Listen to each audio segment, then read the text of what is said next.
택시기사와 전 여자친구를 살해한 혐의를 받고 있는 이기영이요. 지금 앞으로 추가 피해자가 있는지가 수사의 핵심인데 결혼을 했었고 현재는 이용 상태라는 사실이 새롭게 알려졌습니다. 택시기사 살해는 계획하신 건가요? 추가 범행은 없나요? 전 여자친구를 왜 살해하신 거예요? 택시기사를 살해한 동기는 금품 맞나요? 살해하실 목적으로 데려가신 건가요? 그냥 평범해요. 엘리베이터에서 몇 번 탔어요. 걔 산책시키고 그런 것 같은데?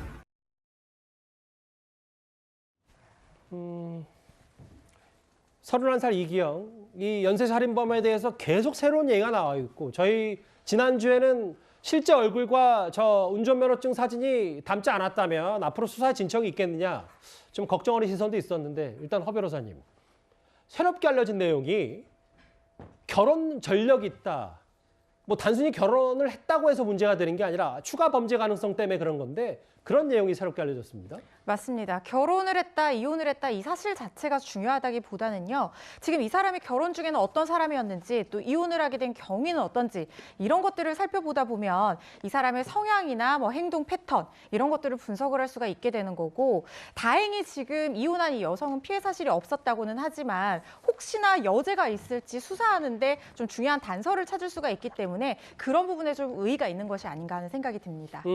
그런데 그 계약서라는 내용도 한글보 보도를 통해 알려졌어요. 그러니까 지금 숨진 전 여자친구 동거녀와 계약서가 있었고 실제로 동거녀에게 3억 5천만 원을 주기로 했다. 이거는 이번 사건과 좀 어떤 의미가 있다고 봐야 될까요? 이게 지금 억대 채무가 있다는 보도만 나오다가 이번에 계약서라는 이 중요한 증거가 발견이 된 건데요.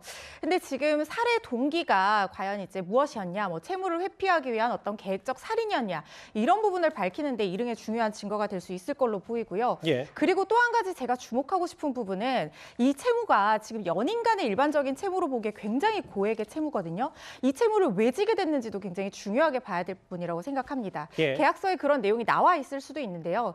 만약에 뭐 알려진 것처럼 생활고 때문인지 아니면 모종의 다른 이유가 있었는지 이런 부분을 살펴보다가 보면 이 지금 살해된 동거녀뿐만 아니라 제3자와 또 다른 계약상 어떤 채권 채무 관계가 있을 수도 있고 그럼 그 사람과의 어떤 또 다른 범죄와의 관련성 이런 것들로 수사를 확장을 시킬 수가 있기 때문에 이 부분 좀 중요하게 살펴봐야 될 부분이라는 생각이 듭니다. 사실 지금 뭐 이기영의 행적 그리고 과거에 어떤 일이 있었는지를 샅샅이 뭐 경찰 수사당국뿐만 아니라 언론도 하나하나 쫓고 있긴 한데 글쎄 뭐 이거가 범죄와 연관성이 직접 연관성은 없더라고 하더라도 뭐 다짜고짜 뺨 때려서 맞았다.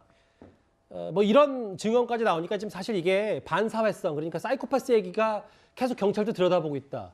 뭐 이것과도 좀 연관이 있는 거예요? 그렇죠. 지금 밝혀진 내용들 보면은 자기가 먼저 술 마시자고 밥 사주겠다고 합석을 제안해놓고 갑자기 뭐 고개 돌리고 굉장히 예의 갖춰서 얘기하다가 다짜고짜 뺨을 때리고 이런 일련의 행위들이 사실 정상적인 사람이 반응하는 거라고는 보기는 어렵죠. 그리고 질문 내용도 내가 시키면 어떻게 범죄를 저지를 수 있냐 이런 것도 물어봤다고 하는데 이게 혹시 추가 범행을 계획하고 있었던 것은 아닌지 이런 부분도 의심이 드는 부분이 있을 수 있고요. 예. 만약에 이런 이유가 아니라고 하더라도 마음에 들지 않으면 다짜고짜 이렇게 폭력적으로 반응을 한다는 것은 묻지마 범죄에 굉장히 이제 익숙해져 있는 그런 모습일 수도 있거든요. 그래서 이런 부분이 혹시 재범의 가능성이라든가 이런 것들을 판단할 때 좀 중요한 단서가 되지 않나 싶습니다. 서 변호사님, 저 화면이 좀 바뀌었고 이 얘기를 좀 하고 싶은데 참 난감한 상황이 하나 있어요. 그러니까 이기영이 기르던 반려동물 때문에 주변에서 좀 시끄럽다. 근데 이 반려동물에 대해서 또 본인들이 키우고 싶다는 얘기까지 있고 지금 이 사건과 관련돼서 좀 여러 가지 얘기들이 좀 있어요.